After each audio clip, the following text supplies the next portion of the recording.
노회찬, 정청래.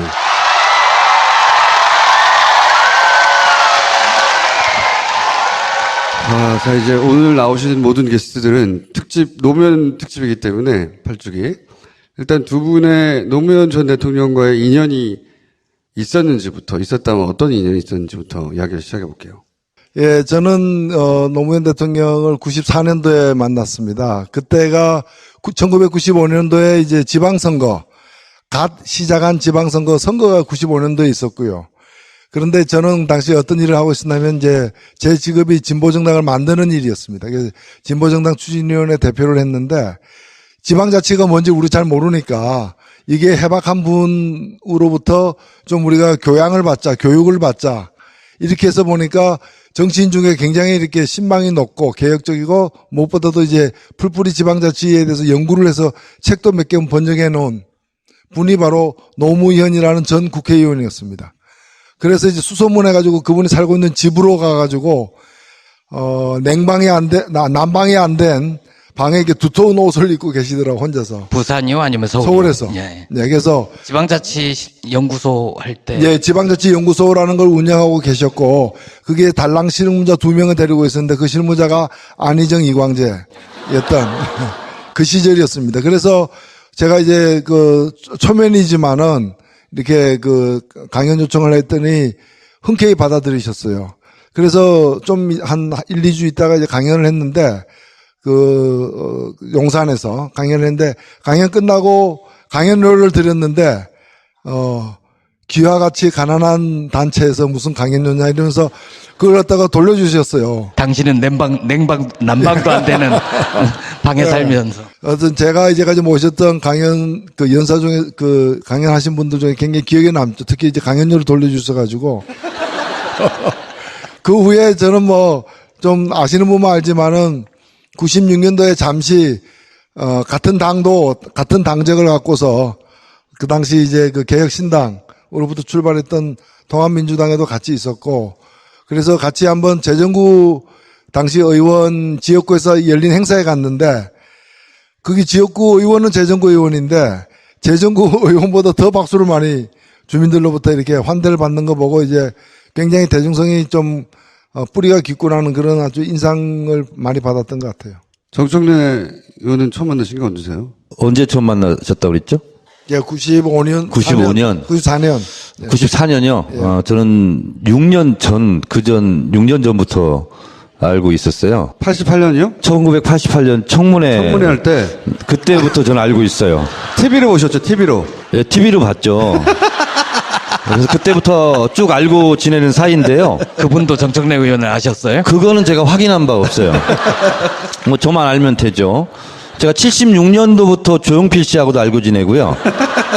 88년부터 노무현 대통령 알고 지내는데 저는 사실 노무현 대통령을 옆에서 제가 이렇게 도와드렸거나 일을 같이 하거나 그런 경험은 없어요. 이제 제 친구들이 주로 많이 했죠. 그래서 이번에 민정비서관이 된 백원우, 그 이제 저희 전대협 같은 친구인데 그렇게 어떤 때는 노변이라고 그랬다가 어떤 때는 노장관이라고 그랬다가 그렇게 칭찬을 많이 하더라고요. 그래서 그런가 보다 역시 내가 이분을 하고 그전부터 알고 지내기를 잘했다 이런 생각은 하고 정식으로 인사를 드린 것은 제가 초선 국회의원이 됐을 때 그때 저희가 당선자 시절에 청와대로 초청을 받았는데 저희들끼리 이제 스탠딩으로 서서 막 커피 마시고 이렇게 했는데 예고 없이 노무현 대통령이 이렇게 걸어오시잖아요. 이렇게 걸어오시더라고요.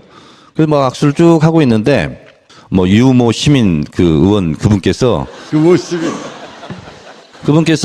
여기는 정청래 이번에 의원입니다. 마포에서 당선됐습니다. 했더니 노 대통령이 그게 참 인상이 깊었어요. 저 잘 압니다. 정청래 의원이시죠? 그래서 예, 너무나 반갑잖아요.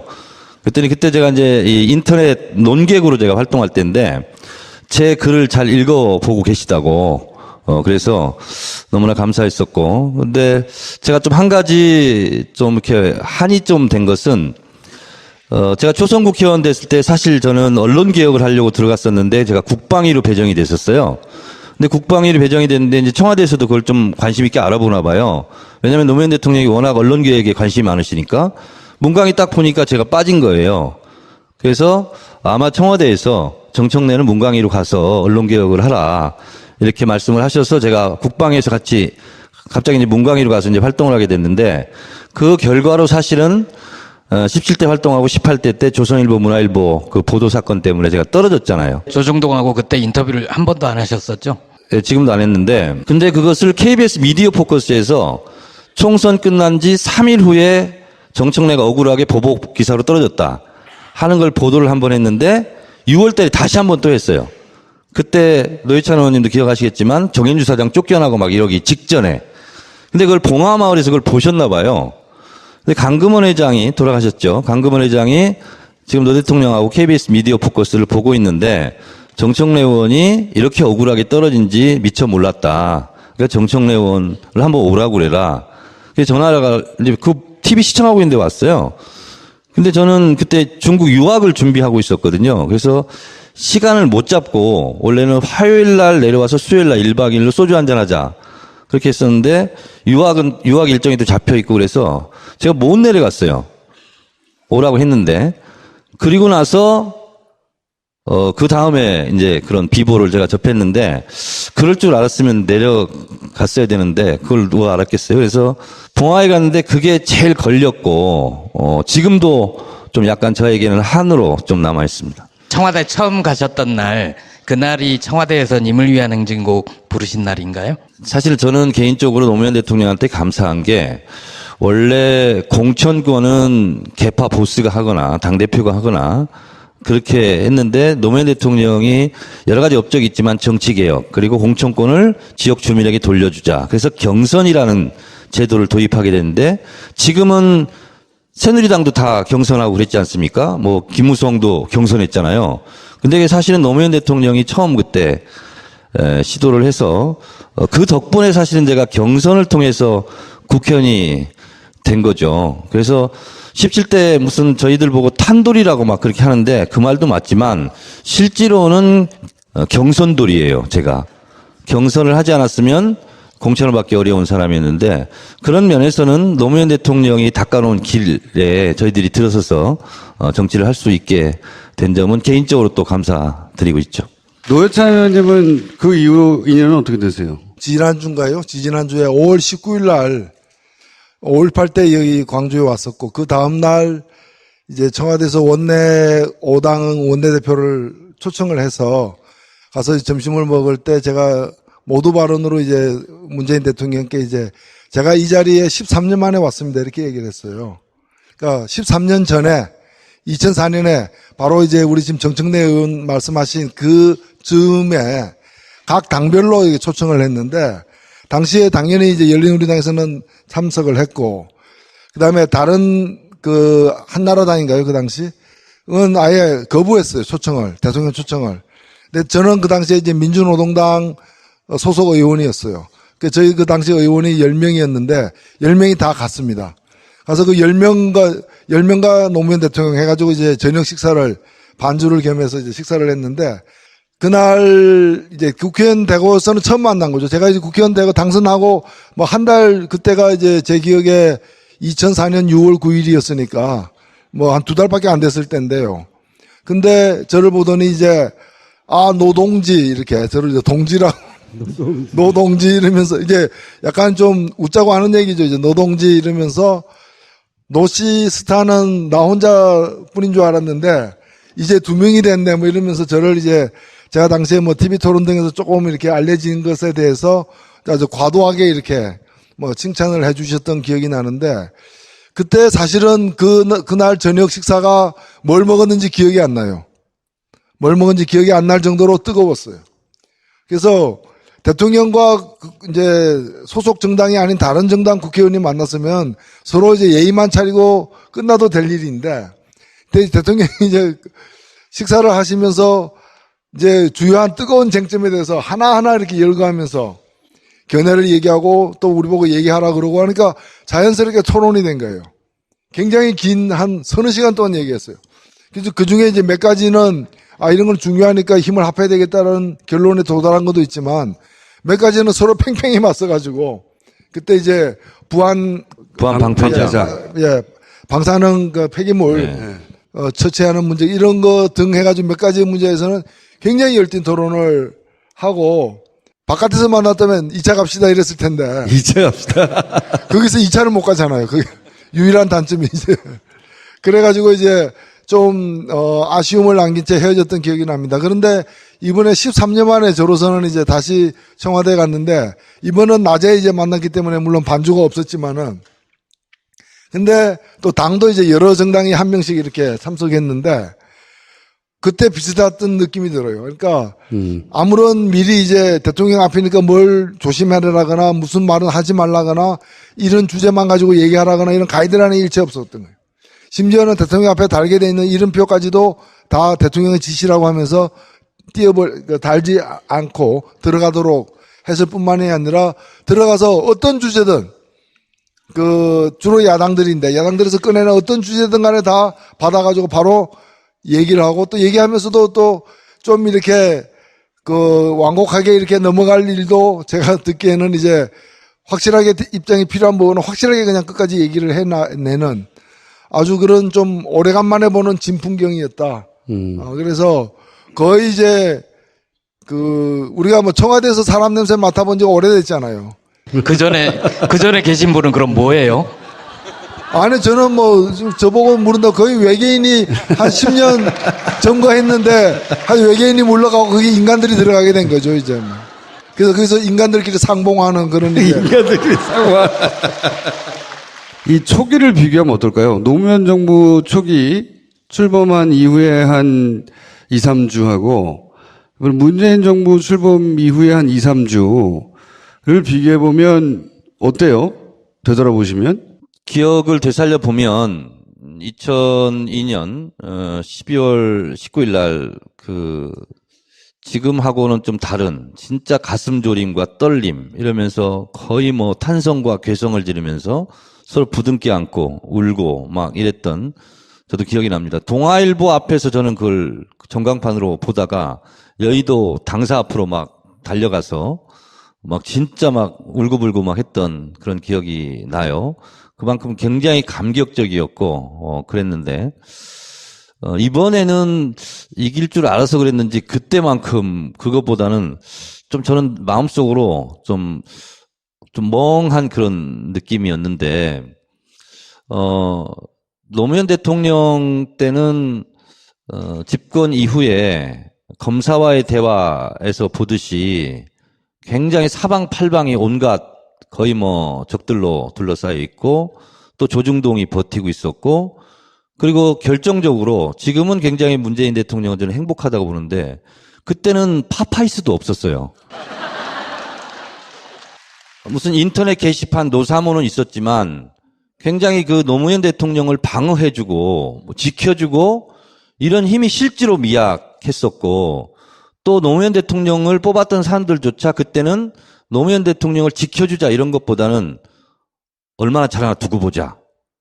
뭐 이런 생각이 있었고 그래서 노무현 대통령이 취임 1주년 기념으로 그때 당시 문화일보 대기자였던 도올 김영옥 선생이 청와대에 들어가서 인터뷰를 합니다.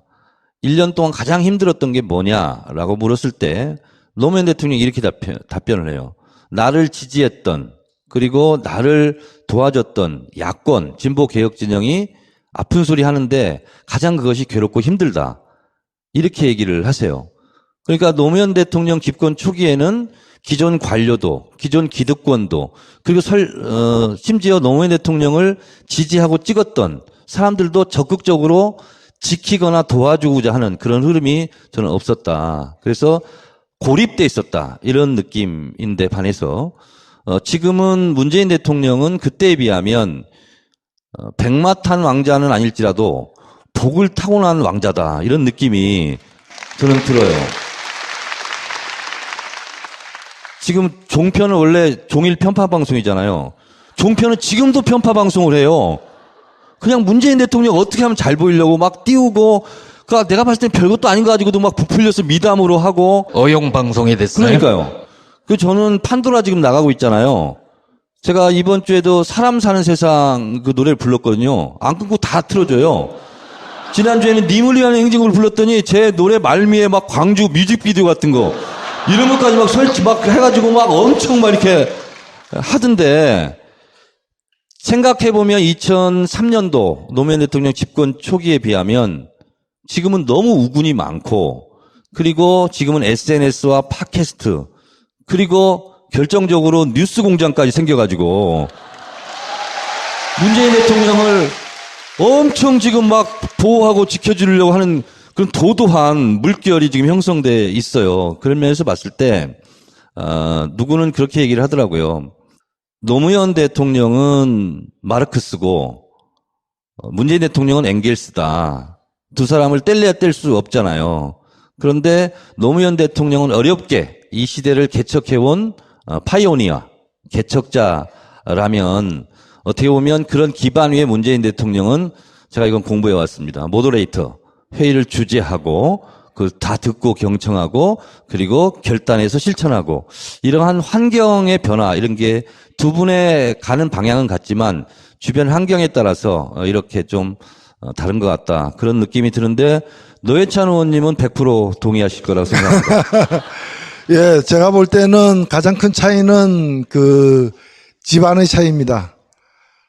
집이 평안해야 만사가 잘 된다는 말도 있는데, 노무현 대통령이 당선될 때의 당에서 당선되는 과정에서도 후보로 뽑아놓고도 끊임없이 당내에서 흔들었지만 당선된 이후에도 그것이 유사했어요. 그래서 끝내 노무현 대통령이 당선되고 1년 후에 그 정치 개혁을 위해서 그 당에서 나와서 열린우리당을 창당하는 그런 사태가 벌어진 거예요.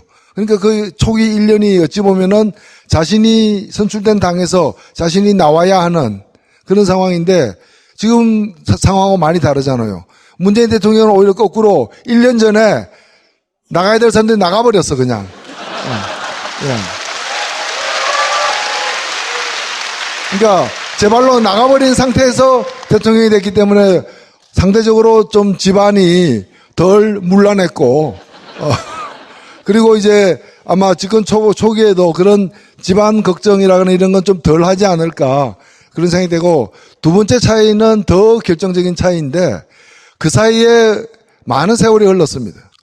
또 당사자들도 뭐 노무현 대통령이 돌아가셨지만은 이 정권을 이루고 있는 사람 중에 그 당시부터 활동했던 그런 분들 물론 우리 정청래 의원까지 포함해서 이런 분들이 그간에 많은 세파를 겪으면서 그 경험을 갖다 녹여가지고 훨씬 진화한 상태다라고 저는 생각합니다. 제가 지난 그 5월 19일 날 청와대 갔을 때 밥 잘 먹고 이제 헤어질 때 제가 이제 그 임종석 비서실장하고 전병헌 정무수석에게 뭐 가까운 사이니까 그 얘기를 했어요. 귀하들 많이 발전했다. 훨씬 진화했다. 그리고 많은 사람들이 안정적이다. 집권 초기인데도 불구하고 안정감을 느낀다고 하더라도 제가 덕담을 해줬는데 빈말은 아니었습니다. 실제로 제가 느낀 대로 이제 얘기를 했는데 그랬더니 답변이 바로 그 얘기예요. 그 임종석 실장이 하는 얘기가 저희가 그동안에 어떤 세월을 보냈습니까?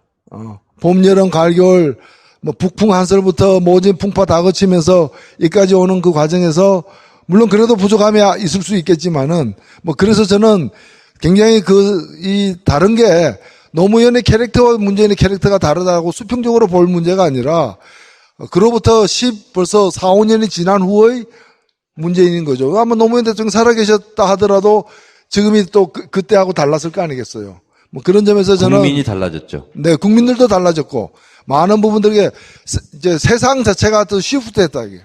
앞으로 이렇게 이동했다. 물론 아직 못 따라오고 있는 이렇게 분들도 굉장히 많지만은 뭐 우리가 뒤돌아볼 여유는 없는 것이고 예, 세상 자체가 저는 굉장히 진화해 가고 있다 이렇게 생각이 됩니다. 사실은 김어준 우리 총수도 그 2000년대 초반에 제가 그 서교동 이런 데서 길거리에서 점심 때려 보면은 그때보다 많이 진화했어요, 사실은. 어떻게 진화했나요? 복근이 진화했어요, 제가. 복부 쪽이. 지지율이라는 건 흔들리게 돼 있어요. 왜냐하면 지금까지는 선언하고 몇 명 인사하고 상징을 보여주는 데 그쳤지만 이제 구체적 정책에 들어가고 또 야당과 부딪히고 견해가 갈리는 사안이 등장하고 하면 지지율이 흔들릴 수 있잖아요, 당연히. 흔들릴 수 있습니다. 앞으로 이 문재인 정부가 성공하기 위해서 주의해야 할 점이라고 할까요? 뭐 지금은 아주 잘 하고 있기도 하고 또 초기입니다. 초기인데 마냥 지금처럼 날이 화창할 것인가 그렇지는 않을 것이라고 생각됩니다. 먼저 장관 인선 정도 가면 장관은 수가 많지 않습니까? 국무위원들. 그러니까 지금까지 인선이 굉장히 저도 정말 감동할 정도로 짜릿짜릿하게 그런 전율을 느낄 정도로 아주 통쾌한 그런 인선들이 여러 건 있었다고 생각되는데 앞으로 이제 장관들이 많아지면 또 그런 분들 또 과거 살아온 흔적 조사하다 보면 뭐 또 이런 게 점점 많게 나올 거라고 보여집니다. 그리고 본격적으로 이제 국회와 법을 통과시키는 문제와 부닥치게 되면은 지금 뭐 아시다시피 여소야대이고 또 상대가 뭐 망했다고 하지만은 부자 망해도 3년 간다고 망했다고 하지만 그 근성들은 남아 있어가지고 끊임없이 이제 좀 곤란한 상황들이 앞으로 나타날 수 있습니다. 그러니까 오늘은 화창하지만 장마전선은 몰려오는 그런 측면도 사실 있는데 저는 몇 가지만 좀 당부를 드리자면은 이 정부가 권위주의적인 정부가 전혀 아니잖아요. 아니기 때문에 오히려 권위적인 정부가 아닌 정부의 약점. 그러니까 너도 나도 이제 다 한마디씩 하는 특히 팀 내에서 국무위원들 내에서 주요 핵심 책임자들 선에서 너도 나도 뭐 내 생각에는 왜냐하면 그런 게 허용되니까 허용되는 거는 민주적이고 좋은 일이고 진전된 상황이지만은 그게 너무 또 이렇게 중구난방으로 갈 때는 감당하기 힘들 수 있다. 통제되지 않은 메시지가 막 나올 수 있다. 그리고 지금 요 며칠 좋은 거를 가지고 너무 그 좋은 건 좋은 거라고 우리가 얘기해야 되지만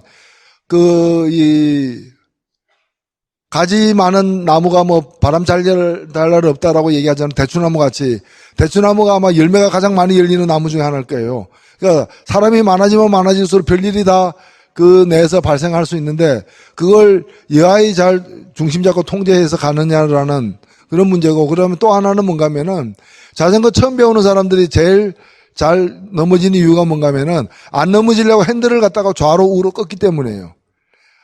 그냥 자전거 처음 배우는 사람들은 눈 딱 감고 그냥 핸들 생각하지 말고 바퀴를 갖다가 페달을 갖다가 신껏 자꾸 밟아서 추동력이 생기면은 오히려 덜 쓰러지게 되는데 추동력을 갖다가 페달을 밟을 생각은 못하고 핸들만 자꾸 안 넘어지려고 균형 잡으려고 반대 방향으로 돌리다 보면 자꾸 넘어지는 거거든요.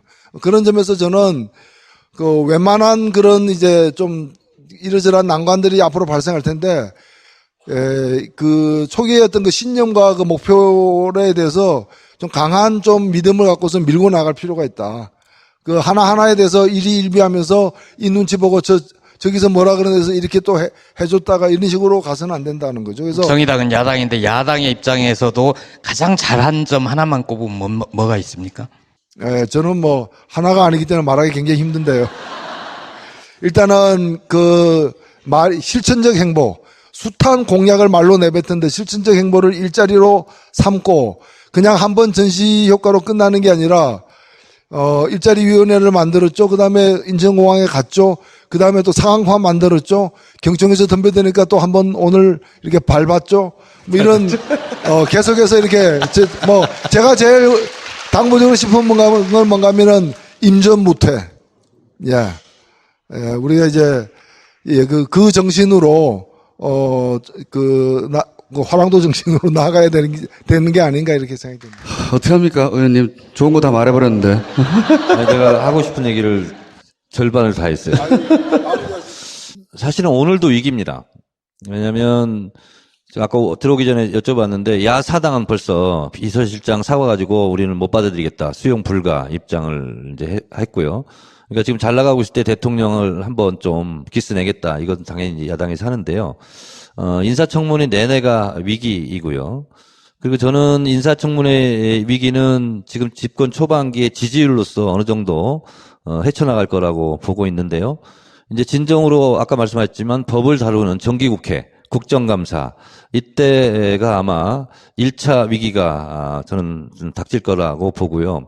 그래서 그 전에 법으로 하지 않아도 되는 일, 업무 지시로 해도 가능한 것으로 지지율의 뚝을 높이 싸고 두껍게 싸서 그 여세를 몰아서 법도 국민들이 원하니까 이것은 안 하면 내년 지방선거 때 거의 뭐 작살나겠다 이런 의식이 들 수 있을 정도로 저는 일단 정기국회 때까지는 힘차게 밀고 나갔으면 좋겠다 이런 거고요. 야당은 대통령과 여당을 저는 호시탐탐 실수하기를 기다릴 거라고 좀 보고 그리고 그것이 아니더라도 법 통과는 지금 더불어민주당 가지고 안 되고 정의당까지 합쳐도 안 돼요. 미안하지만. 그래서 그때 야당이 지금 힘을 모아서 그때 한번 힘겨루기를 본격적으로 저는 하리라고 보고 있습니다. 오로지 대통령의 국정 지지도 저는 이것만이 문재인 대통령이 살 길이다 그런 생각이 좀 드는데 어디서 그런 걸 제가 본 적이 있는데 노무현 대통령은 사람을 말로 설득을 한대요. 근데 설득이 또 안 되기도 하고 또 적도 또 만들기도 하고 근데 문재인 대통령의 리더십은 아주 묘한 리더십인데 그냥 눈을 껌뻑껌뻑하면 사람들이 아유 그냥 들어줘야지 뭐 이런 지금까지 한 번도 우리 보지 못한 묘한 리더십을 가지고 있다고 그럽니다. 근데 그것이 국회에서는 잘 안 통해요. 국민들한테는 아주 잘 통하거든요. 그래서 지금처럼 눈 껌뻑껌뻑하면서 하면 국민들이 막 박수치고 지지하면 국민들이 이렇게 원하니까 당신도 좀 해라고 이렇게 끌고 가야지 절대로 말로 되지 않습니다. 특별히 우리 노회찬 의원님께 부탁드린 게 있다면 저도 초선 때 2004년도부터 국회의원을 했습니다만 그때 민주노동당의 비판과 공격이 그렇게 아팠어요. 그리고 사실 비판받을 것도 있었고 저도 뭐 이라크 파병은 같이 반대하고 그랬었는데 좀 이렇게 전략적으로 비판을 좀 해주셨으면 그리고 진보 언론 같은 경우 지금 뭐 많은 지지자들께서 이렇게 저렇게 좀 불만도 있고 그런데 진보 언론에서도 좀 전략 전술적으로 이렇게 잘 해주셨으면 감사하겠고 잘하는 것은 문재인 대통령 덕이고요. 혹시 집권 여당이 잘못하는 거 있으면 당을 대표해서 제가 다 사과드리고 할 테니 저한테 문자 보내시고 항의 문자 보내시고 그렇게 해주시기 바랍니다. 네, 고맙습니다. 의원님이 정의당에 대해서 한마디 하셔가지고 답변을 하고 가셔야 되는 거 아닙니까? 아니요, 뭐 요즘에 저는 사실 뭐 좀 위태롭다는 얘기를 많이 듣습니다. 이제 왜 그렇게 칭찬만 하느냐. 그런데 칭찬할 일이 있으니까 칭찬하는 건데 그러면 칭찬할 일을 좀 적게 해주세요. 뭐 가끔 하세요. 뭐 너무 자주 하지 마세요. 이렇게 얘기할 수는 없는 거 아니에요.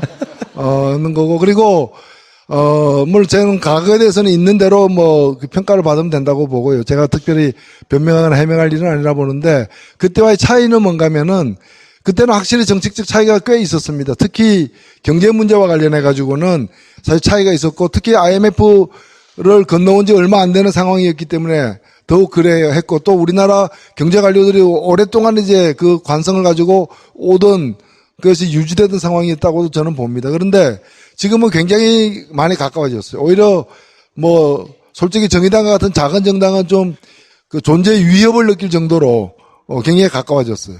저는 이번에도 청와대에서 그 비정규직 문제를 얘기를 하는데 사실 언론에 소개 안 된 깊은 데까지 얘기를 했는데 굉장히 뭐 거의 같다라고 이렇게 사실은 생각이 들 정도로 잘 좀 정리가 되어 있는 것 같아서 사실 그게 저희들 속으로 지금 고민입니다, 이게. 그때서 뭐 없는 차이를 일부러 만들 이유는 없는 것이고. 근데 다만 저는 이제 대한민국 정치가 꼭 상대가 지금 민주당이어서가 아니라 그 누구라 할지라도 잘한 건 확실히 잘했다 그러고 비판할 건 예리하게 비판하되 흠이 있더라도 이게 좀 큰 흠이 아니고 작은 흠 같으면은 넘어갈 때 넘어가 주는 것이 그게 일상이 돼야 된다 생각합니다, 저는. 자, 두 분 여기까지 하겠습니다. 감사합니다. 고맙습니다. 노회찬 정청래.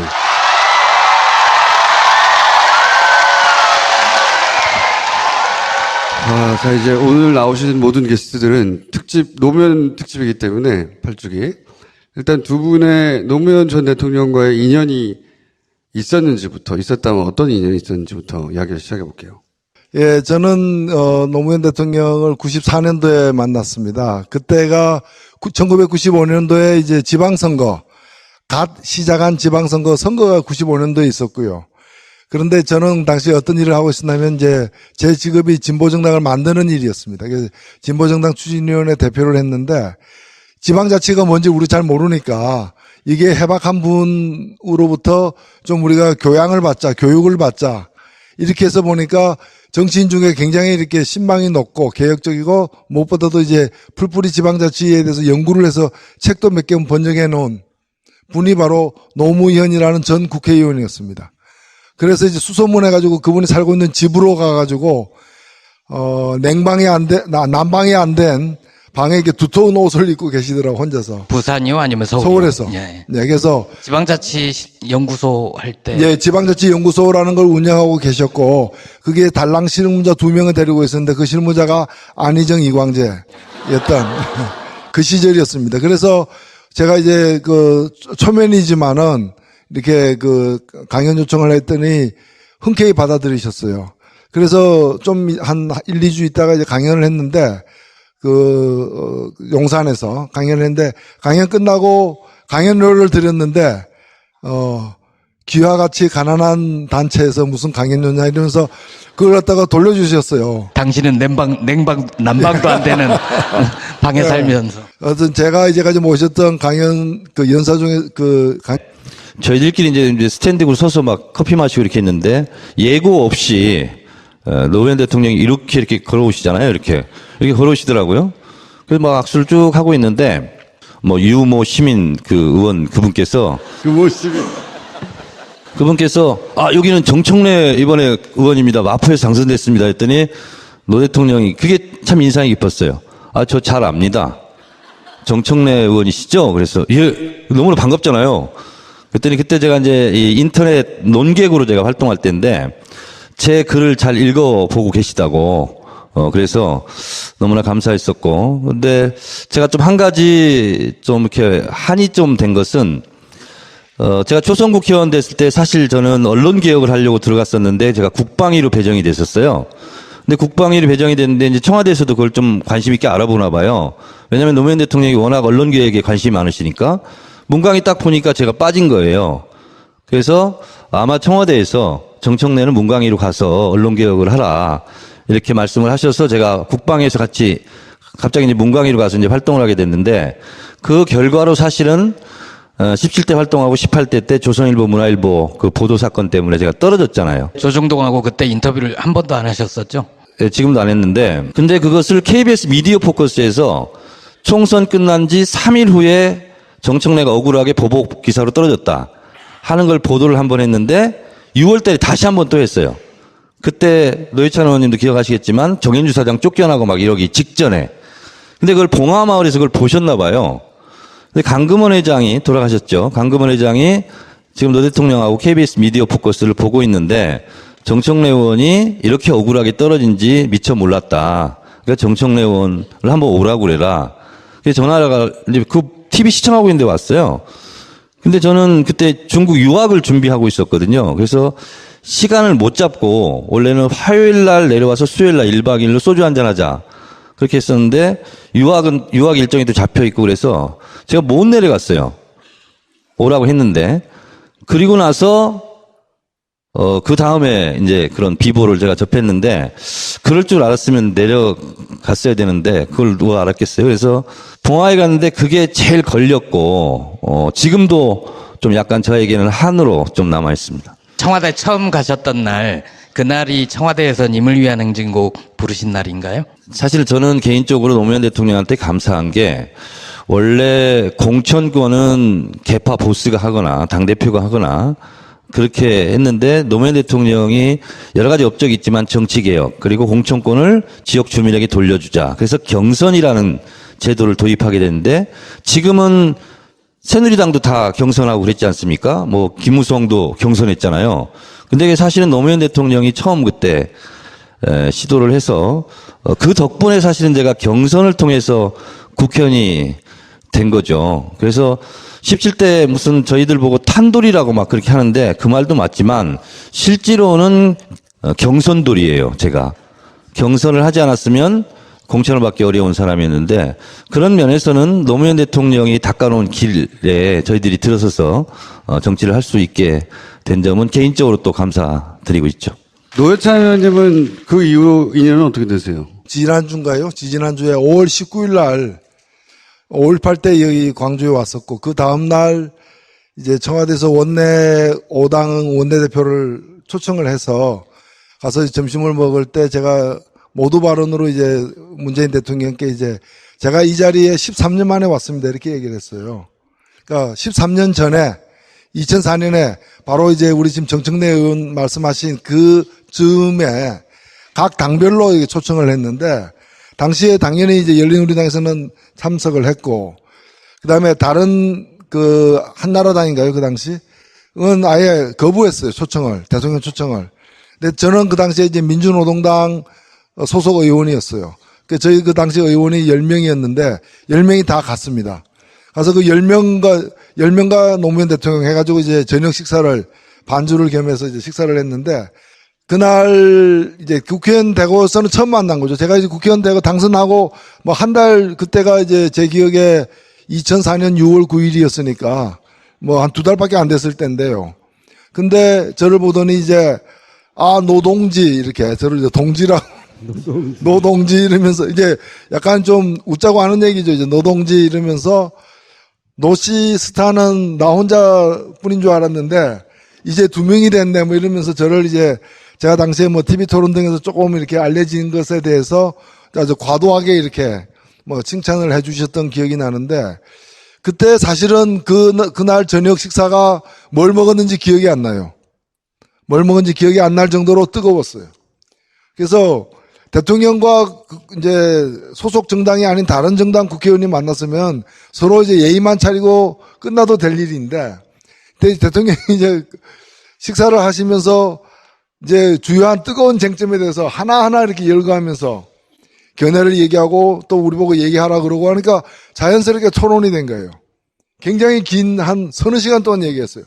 그래서 그 중에 이제 몇 가지는 이런 건 중요하니까 힘을 합해야 되겠다는 결론에 도달한 것도 있지만 몇 가지는 서로 팽팽히 맞서가지고 그때 이제 부안 방패자. 예, 방사능 그 폐기물 하신 분들 중에 굉장히 기억에 남죠. 특히 이제 강연료를 돌려주셔가지고 그 후에 저는 뭐 좀 아시는 분만 알지만은 96년도에 잠시 같은 당적을 갖고서 그 당시 이제 그 개혁신당으로부터 출발했던 통합민주당에도 같이 있었고 그래서 같이 한번 재정구 당시 의원 지역구에서 열린 행사에 갔는데 거기 지역구 의원은 재정구 의원인데 재정구 의원보다 더 박수를 많이 주민들로부터 이렇게 환대를 받는 거 보고 이제 굉장히 대중성이 좀 뿌리가 깊구나는 그런 아주 인상을 많이 받았던 것 같아요.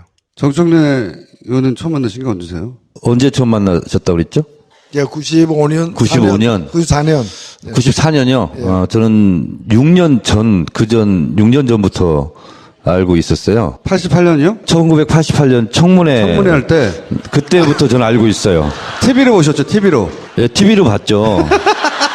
그래서 그때부터 쭉 알고 지내는 사이인데요. 그분도 정청래 의원을 아셨어요? 그거는 제가 확인한 바 없어요. 뭐 저만 알면 되죠. 제가 76년도부터 조용필 씨하고도 알고 지내고요.